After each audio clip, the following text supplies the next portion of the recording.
Oh, hi, I'm Max Keiser. This is the Keiser Report.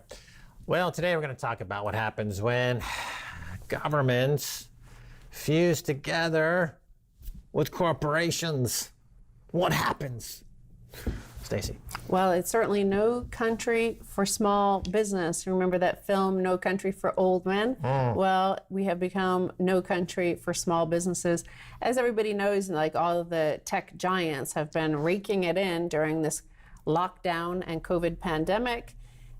The small businesses were, allegedly there were some of these like PPP loans that were meant for them, and most of it went to friends of the big banks and bigger clients of the big banks that got all of the free money that then got discharged. So I'm going to show you a headline from the summer. This was from August in Bloomberg News, and they said small businesses are dying by the thousands and no one is tracking the carnage.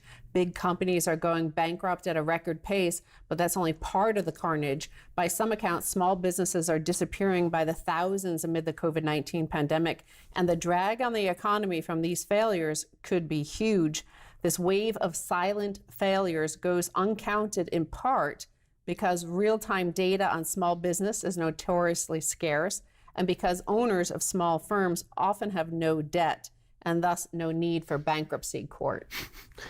Yeah, this is curious. What sticks out is that they're not tracking this information. So the small businesses are the lifeblood of the economy. It's like saying the country decided not to keep track of its children, right? It's like saying we had 10 kids, but they wandered off one day, and we found out a year later that they all died.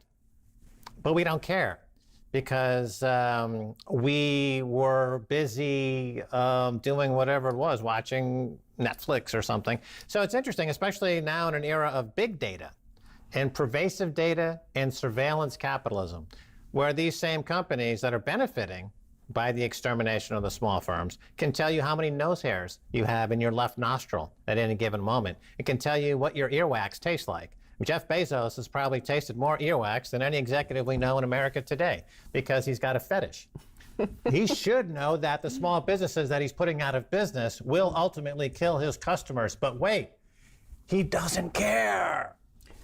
Yeah, right. And I guess that's kind of old-fashioned in a way. We haven't emerged from the 19th century when people used to have 10, 15 kids because half of them would die from all the diseases that we can now treat. So now we have to have 10 or 15 companies because most of them are going to be killed off by oligopolies or monopolies that then use some of their ill-gotten gains to finance one of the two political parties allowed, and then, of course, they get the laws passed to put these people out of business. So while the businesses are small individually, the collective impact of their failures could be substantial. Firms with fewer than 500 employees account for about 44% of all U.S. economic activity, according to a U.S. Small Business Administration report, and they employ almost half of all American workers. Again, like everybody's on lockdown, there are rent and mortgage moratoriums now being extended to May 1st in some locations. Like in New York City, AOC was just bragging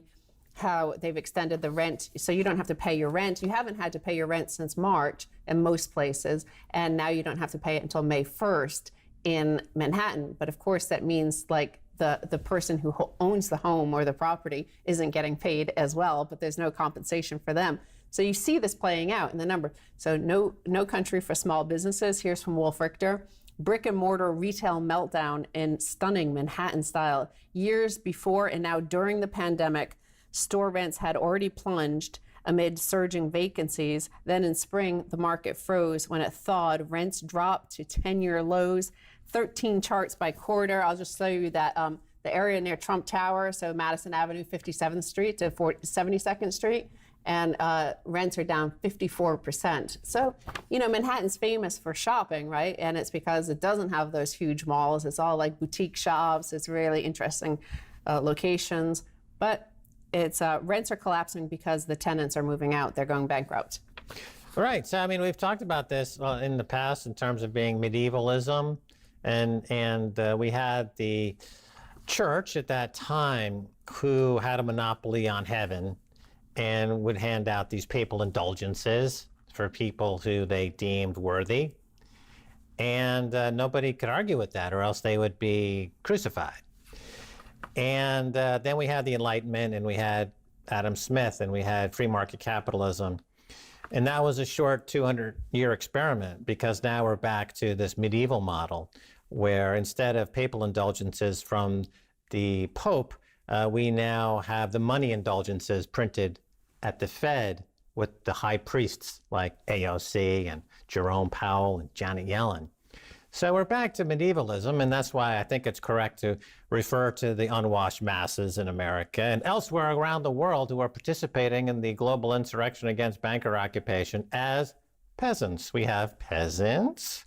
That would be billions of people around the world, and it would include about 200 million Americans, and that number is growing almost exponentially because the high priests of the money printers believe that you must pay homage to their saintliness and godliness, or they won't give you any of their free money. Oh, it's so cozy.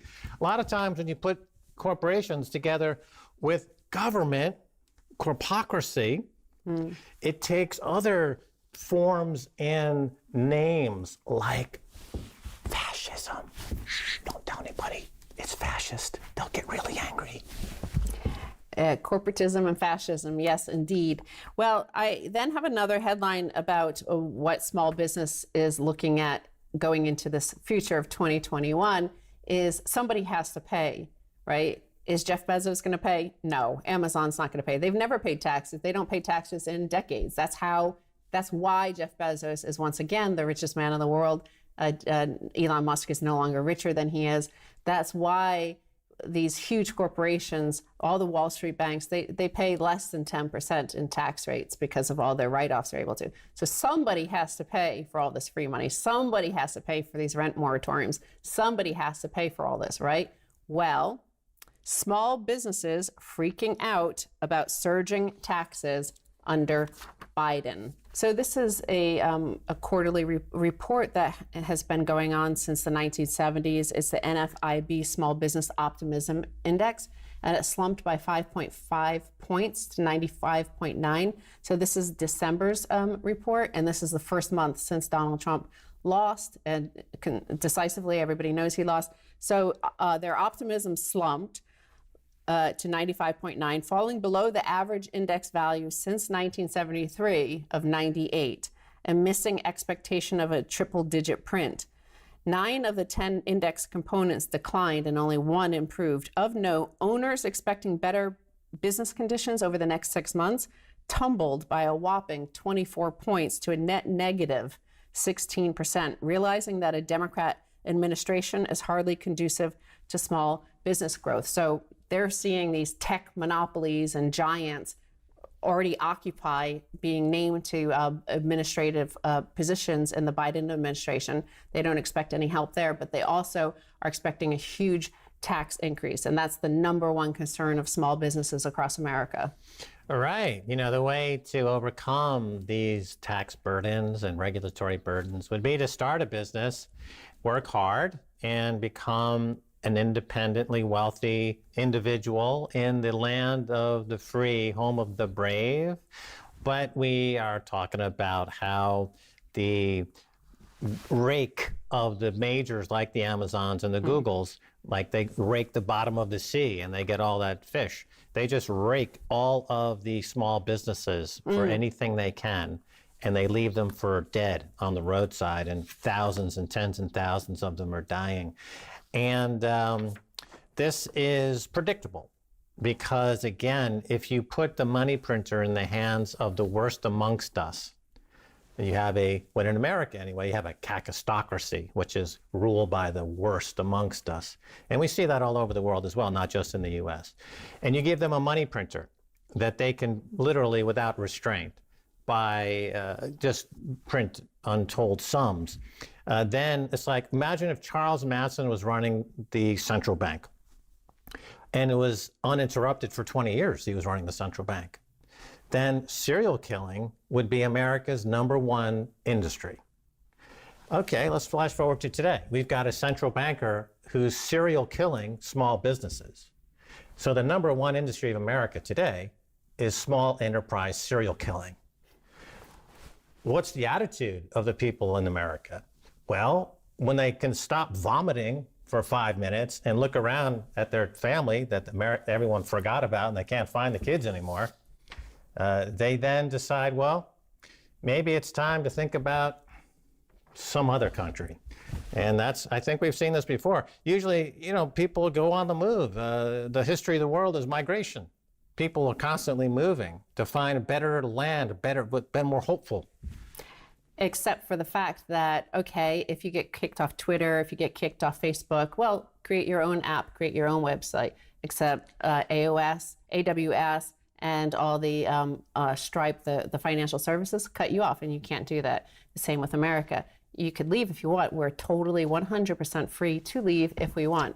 However, you know what? Bitcoin... I want to say, try to open a bank account in any country as an American. You can't. So therefore, yes, you can take Bitcoin with you, but you have to pay your utilities. You have to pay, you need a bank account for a lot of the basics of life, like utilities, internet, all that sort of stuff.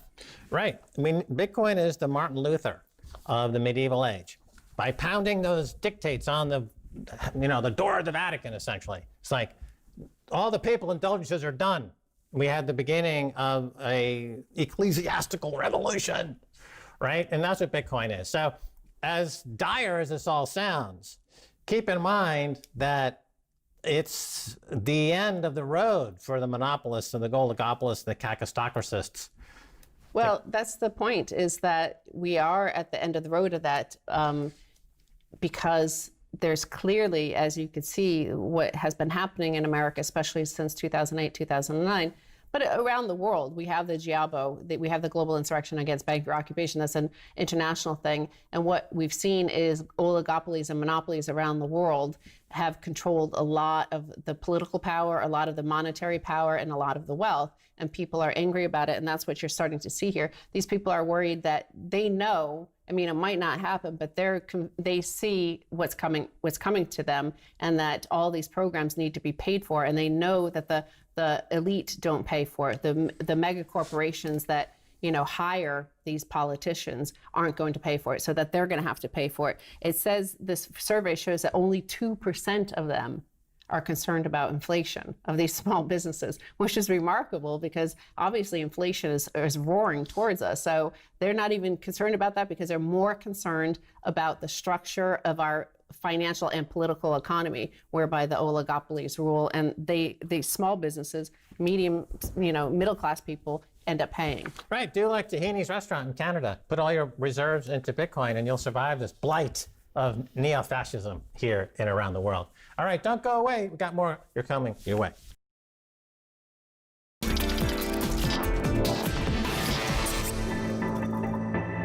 Welcome back to the Keiser Report. I'm Max Keiser. Time now to return to our conversation with Dave Collum, chemistry professor who every year of the past decade has been writing a legendary year in review column. Dave, welcome back. Glad to be here. All right, so your 2020 year in review is called The Year Everything Changed. $8.5 trillion of treasuries are maturing by the end of 2021. Voters want free money from Biden. It's also the year that the US dollar turns 50. Will the dollar survive this year, Dave? Well, that's got two layers to the onion. One is the dollar and the Forex market. So I never understand why the dollar moves up and down relative to other currencies. And I think I profoundly understand why it moves down relative to hard assets, because they're constantly working to destroy it. So dollar on the Forex markets, I have no idea what it's going to do, but it will continue to erode in terms of spending power. Yes, big time. Right, but back in 1971, U.S. went off the gold standard, and it was the birth of this all-fiat world, and the dollar was king. It looks like it's losing its traction in the global economy, and other countries are now doing bilateral deals outside of the dollar. If the U.S. dollar loses reserve currency status, then we're going to see stuff in the United States we haven't seen for a while, like real inflation at the CPI level, like prices start to go up dramatically. And I think that's part of the mix. So, I mean, your overview seems to paint a picture of not a rosy picture, I would say. And isn't the dollar kind of losing that status part of it, Dave? Well, I would think so. I think you can see evidence of consortia building in faraway lands where they want to possibly just so they're not dependent on the dollar, create their own reserve currency. So I would imagine an alliance between Russia and China would be a massive play. And I think there's evidence of that. And once they can say, they can flip off the dollar, then the dollar's lost a lot of its kick. And I don't blame them for doing it either, for that matter. Right. And so a pushback to this, what we're hearing about a new Bretton Woods or the great new resets coming in order to, quote, build back better. What do the global central planners have in mind with these phrases and ideas, Dave? Well, I don't know anyone who actually knows the answer to that question. They're big on platitudes and thin on details. It appears as though it's a push of the United States out of its sole position as a superpower. It appears to be a push of the dollar reserve currency out of the picture. I don't know what else it could be. They're going to roll a war on cash into that story probably. I'm scheduled to speak with a currency expert one of these days. We had to cancel, and he thinks he knows, so that tells me it's a currency thing. The World Economic Forum looks like they're shooting for a global government to me. Global government, World Economic Forum, or Davos. And typically when these groups get together and they start to realign global Forex markets and kind of rejigger the global economy, gold usually plays a part. I think you might even own a little gold, Dave. Is gold going to play a part in this? I would think gold would play a part. Probably gold will be underneath everything for a very long time. The bigger debate is digital currencies and what they mean. And you guys know more about this than me, but I think the hot debate is whether the true cryptos will play a role or become at risk of having to do battle with the sovereign states. I tend to fall in that camp. So I think that you guys who have done fabulously well with Bitcoin at some point are going to have to do battle against sovereigns. That's my guess. And whether you win or not, I don't know. Yeah, I think it's an interesting matchup. And what we're seeing is that more and more various states, various countries, instead of trying to fight Bitcoin, they're adopting Bitcoin. And so this ends up creating a situation where countries are going to be competing for Bitcoin, not trying to, quote, regulate Bitcoin. And that seems to be built into the protocol as part of the game theory layer of it. But as you point out, it's going to be a battle royale for sure. Christine Lagarde is, I think, got on her boxing gloves and she's ready to enter the ring with Bitcoin. You know where my money is on that, Dave. Now, let's talk about civil unrest. We've been seeing over the whole of 2020. How does that compare, if at all, to what was seen in the late 60s and early 70s in terms of the Weather Underground and those sorts of groups? Dave, I don't want to, say that you're of that age that you would know this stuff personally, but nevertheless. I am familiar with it. Are we in the same kind of Weather Underground bombings going on, unrest days, Dave? Yeah, except I worry they're more state-sponsored than they were in the 60s. 60s looked like an insurgency to me. The stuff I see now, I doubt that it's grassroots. It looks like astroturfing to me. I'm getting at this point a little paranoid, actually. I think I'm starting to hear voices in my head. But I'm seeing things that are happening all over the place that I suspect have serious backing too. And I don't know what it is, and I don't know how to think about it yet, but I work hard at it. Right. And, Stacy and I just watched a documentary recently about the Weather Underground. And it was a time in America where we had hundreds of bombings from coast to coast, and domestic terrorism was almost commonplace. The Sudanese Liberation Army, Patty Hearst was robbing banks. At the end of the Vietnam War, it was a tumultuous period. It was social unrest. It was Richard Nixon. It was Watergate. It was him resigning from the presidency. It was a really tumultuous time. How do we compare with that? I mean, you mentioned maybe some foreign influence, but it seems, how would you compare the two? To me, the current situation seems like a mild rerun of that period, Dave.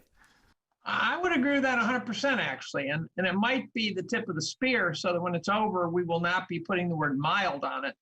I do remind people who think, they say, 2020 was awful. I said, we're not hiding in the London tube from the Luftwaffe, right? This is not the worst year ever. And at the same time, this could be the beginning of something very large, and I'm bothered by that. And so I just don't know where it's going. I'm paying close attention and clueless. I see a cultural revolution equivalent taking place right now. And you can see it in all facets of society. So if we don't get a grip on what gave us the freedoms that America is so famous for, if we don't remind ourselves of that, we're in serious trouble. You said something there, Dave, I got to pick up on it. Cultural revolution brings images of Mao, China, Right. and everyone wearing their Mao outfit and reading the little red book. Now that you mention it, I'm just free associating here, but now that you mention it, it seems like that is an appropriate comparison. It seems like this new regime coming into Washington wants everybody to look only at certain pages of certain books at certain times. All dissent is squashed. You mentioned authoritarianism. That seems to be an element to it. Is this like a cultural revolution type moment in America where we're all going to enter into a Maoist type dictatorship, Dave? Yeah, I mean, it'll look different, right? I'm not going to use that trite phrase, but it'll look different. But yeah, it feels like that to me. They're attempting to rewrite and erase history. This is classic stuff. The media is now 100% propaganda machine. And so all the critical ingredients that should be in place are in place now. And so we're reaching a point now where your political persuasion dictates whether you get to have a voice.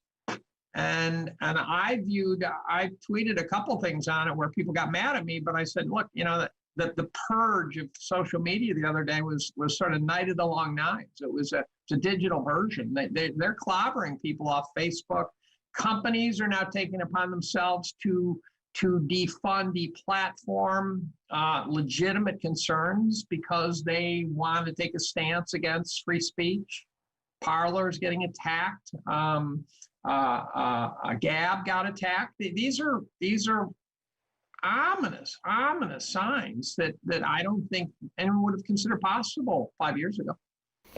Right. The bigger question is, if we look at history and we see cultures and economies collapse and cultural revolutions occur and pogroms existed, and we make comparisons to the United States. So where is the seed, the root cause of all this? To me, to kick this off, I'll say it has to do with that fiat money. It has to do with that money printing where you've got malinvestment and a lot of people were able to buy their way into Washington. And they attracted what I guess you could call a kakistocracy, a leadership by the worst amongst us. So is it that fiat money that's the base layer of problem here, or am I missing something? Well, no, I think that's part of the story. The other thing we did, there's an analogy I like to draw between us and the Saudis, where the Saudi royals made this fundamental mistake where they kind of haphazardly handed over the school systems to the clerics, and are then shocked 25 years later to have a bunch of radical Wahhabis running around the country. And we inadvertently handed over our educational system to the left. And at first, the changes were innocuous, say, well, you teach the kids not to discriminate, stuff like that. But now it's gotten to a rather indoctrination level. And so now there's polls showing that something like 35 or 40% of kids on college campuses think socialism is fine. So they've obviously thrown away the whole idea of capitalism. And so I think that we've been rotting the educational system for several decades. And so now you've got the youthful generation who doesn't even know better. And that's what happens in authoritarian regimes. You lose the memory of what you were. Yeah, that Saudi handing the education system over to the Wahhabists. I think there's a great documentary, Adam Curtis in the UK. It's called Bitter Lake. You might want to check that out. But anyway, Dave Collum, thanks so much for being on the Keiser Report. You're very welcome, and thanks for inviting me. All right, and that's going to do it for this edition of Keiser Report with me, Max Keiser, and Stacy Herbert. I want to thank our guest, Dave Collum. Until next time, bye, y'all.